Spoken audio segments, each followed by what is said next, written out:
Ano Bíblico, o estudo diário da Palavra de Deus com o pastor Carlos Oliveira.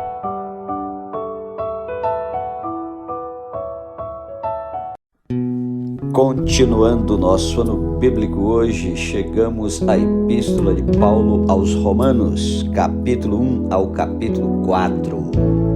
Prefácio e saudação. Paulo, servo de Jesus Cristo, chamado para ser apóstolo, separado para o Evangelho de Deus, o qual foi por Deus outrora prometido por intermédio dos seus profetas nas Sagradas Escrituras, com respeito a seu Filho, o qual, segundo a carne, veio da descendência de Davi e foi designado Filho de Deus com poder, segundo o Espírito de santidade, pela ressurreição dos mortos, a saber, Jesus Cristo, nosso Senhor, por intermédio de quem viemos a receber graça e apostolado por amor do seu nome, para a obediência por fé entre todos os gentios, de cujo número sois também vós chamados para serdes de Jesus Cristo. A todos os amados de Deus que estáis em Roma, chamados para serdes santos, graça a vós outros e paz da parte de Deus, nosso Pai, e do Senhor Jesus Cristo. O amor de Paulo pelos cristãos de Roma, seu desejo de vê-los. Primeiramente dou graças a meu Deus, mediante Jesus Cristo, no tocante a todos vós, por quem todo mundo é proclamada a vossa fé.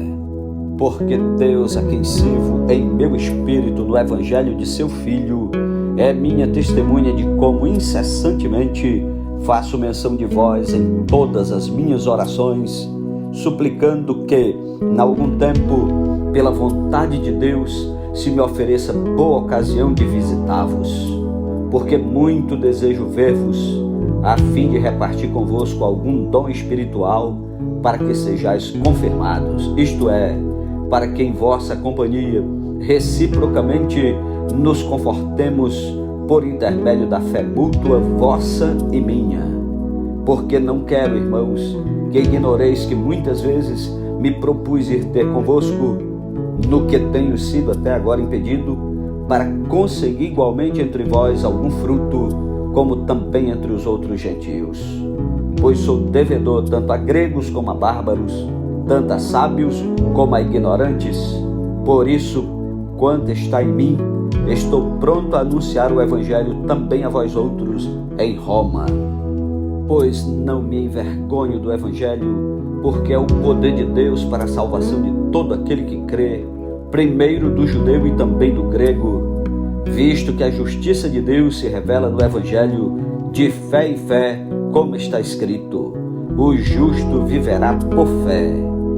A ira de Deus se revela no céu contra toda impiedade e perversão dos homens que detêm a verdade pela injustiça. Porquanto o que de Deus se pode conhecer é manifesto entre eles, porque Deus lhes manifestou. Porque os atributos invisíveis de Deus, assim o seu eterno poder, como também a sua própria divindade, claramente se reconhecem desde o princípio do mundo, sendo percebidos por meio das coisas que foram criadas. Tais homens são, por isso, indesculpáveis. Porquanto, tendo conhecimento de Deus, não glorificaram como Deus, nem lhe deram graças. Antes se tornaram nulos em seus próprios raciocínios, obscurecendo-lhes o coração insensato. Inculcando-se por sábios, tornaram-se loucos e mudaram a glória do Deus incorruptível em semelhança da imagem de homem corruptível, bem como de aves, quadrúpedes e répteis. Por isso, Deus entregou tais homens à imundícia pelas concupiscências de seu próprio coração, para desonrarem o seu corpo entre si. Pois eles mudaram a verdade de Deus em mentira, adorando e servindo a criatura em lugar do Criador, o qual é bendito eternamente. Amém. Por causa disso, os entregou Deus às paixões infames, porque até as mulheres mudaram o modo natural de suas relações íntimas por outro, contrário à natureza.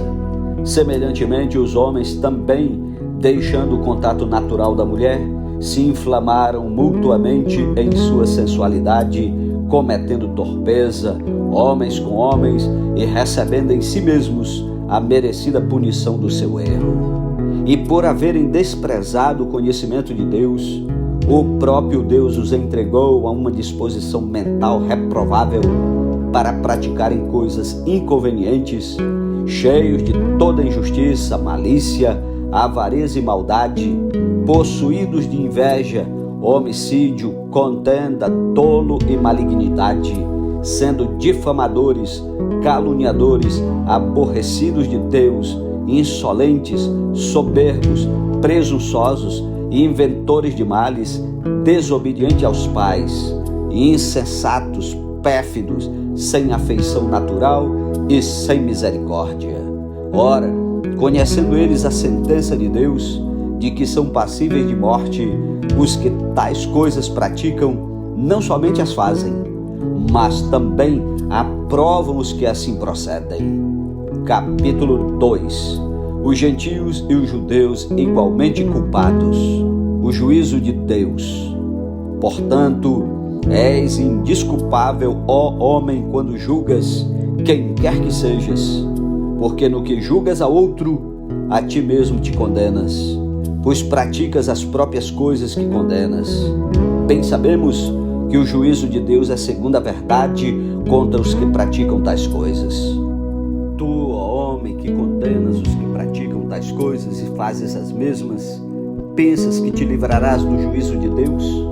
Ou desprezas a riqueza da sua bondade, tolerância e longanimidade, ignorando que a bondade de Deus é que te conduz ao arrependimento? Mas, segundo a tua dureza e coração impenitente, acumulas contra ti mesmo ira para o dia da ira e da revelação do justo juízo de Deus, que retribuirá a cada um segundo o seu procedimento.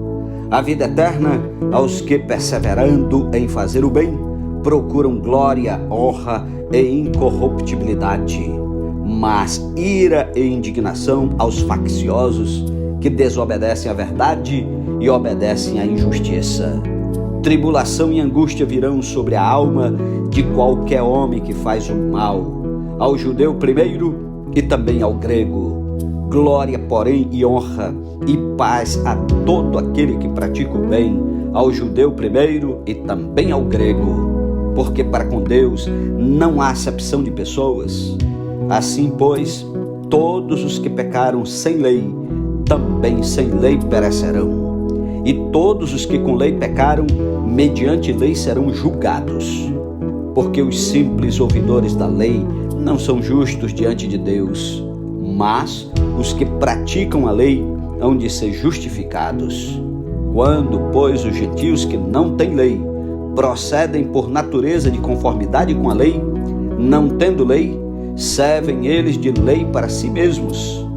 Estes mostram a norma da lei gravada no seu coração, testemunhando-lhes também a consciência e os seus pensamentos mutuamente, acusando-se ou defendendo-se, no dia em que Deus, por meio de Cristo Jesus, julgar os segredos dos homens de conformidade com o meu evangelho. Se, porém, tu, que tens por sobrenome judeu, e repousas na lei, e te glorias em Deus, que conheces a sua vontade e aprovas as coisas excelentes, sendo instruído na lei, que estás persuadido de que és guia dos cegos, luz dos que se encontram em trevas, instrutor de ignorantes, mestre de crianças, tendo na lei a forma da sabedoria e da verdade, tu, pois, que ensinas a outrem, não te ensinas a ti mesmo? Tu que pregas que não se deve furtar, furtas? Dizes que não se deve cometer adultério e o cometes? Abominas os ídolos e lhe roubas os templos? Tu que te glorias na lei, desonras a Deus pela transgressão da lei? Pois como está escrito, o nome de Deus é blasfemado entre os gentios por vossa causa. Porque a circuncisão tem valor se praticares a lei. Se és, porém, transgressor da lei, a tua circuncisão já se tornou incircuncisão. Se, pois, a incircuncisão observa os preceitos da lei, não será ela porventura considerada como circuncisão? E se aquele que é incircunciso por natureza cumpre a lei, certamente ele te julgará a ti, que não obstante a letra e a circuncisão és transgressor da lei. Porque não é judeu quem o é apenas exteriormente, nem é circuncisão a que é somente na carne. Porém, judeu é aquele que o é interiormente, e circuncisão a que é do coração, no espírito, não segundo a letra, e cujo louvor não procede dos homens, mas de Deus. Capítulo 3. Paulo responde a objeções. Qual é, pois, a vantagem do judeu? Ou qual a utilidade da circuncisão? Muitas sobre todos os aspectos. Primeiramente, porque aos judeus foram confiados os oráculos de Deus. E daí? Se alguns não creram, a incredulidade deles virá desfazer a fidelidade de Deus? De maneira nenhuma. Seja Deus verdadeiro e mentiroso todo homem, segundo está escrito, para seres justificado nas tuas palavras e venhas a vencer quando fores julgado. Mas se a nossa injustiça traz à lume a justiça de Deus, que diremos? Porventura será Deus injusto por aplicar a sua ira? Falo como homem, certo que não. Do contrário, como julgará Deus o mundo? E se por causa da minha mentira fica em relevo a verdade de Deus para a sua glória, por que sou eu ainda condenado como pecador? E por que não dizemos, como alguns caluniosamente afirmam que o fazemos, pratiquemos males para que venham bens?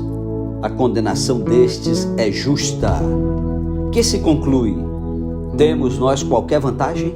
Não, de forma nenhuma, pois já temos demonstrado que todos, tanto judeus como gregos, estão debaixo do pecado. Como está escrito, não há justo nenhum sequer. Não há quem entenda, não há quem busque a Deus. Todos se extraviaram, a uma se fizeram inúteis. Não há quem faça o bem, não há nenhum sequer. A garganta deles é sepulcro aberto. Com a língua ordem e engano, veneno de víbora está nos seus lábios. A boca eles a têm cheia de maldição e de amargura. São os seus pés velozes para derramar sangue. Nos seus caminhos há destruição e miséria. Desconhecer o caminho da paz. Não há temor de Deus diante de seus olhos. Ora, sabemos que tudo que a lei diz aos que vivem na lei, o diz para que se cale toda a boca e todo mundo seja culpável perante Deus, visto que ninguém será justificado diante dele por obras da lei, em razão de que pela lei veio o pleno conhecimento do pecado.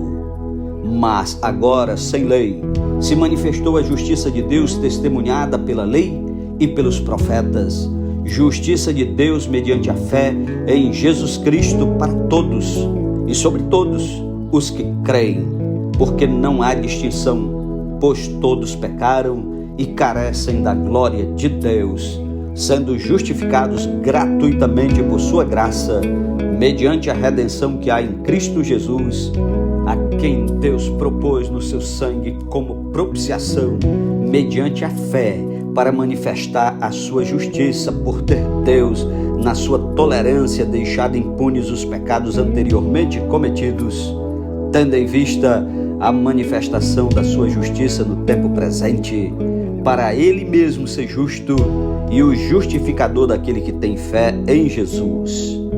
Onde, pois, a jactância foi de todo excluída. Porque lei das obras? Não, pelo contrário, pela lei da fé. Concluímos, pois, que o homem é justificado pela fé, independente das obras da lei.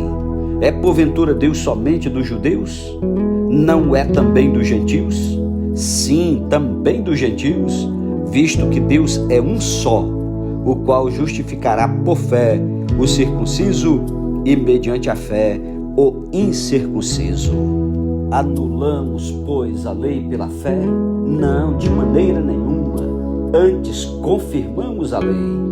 Capítulo 4. Abraão justificado pela fé.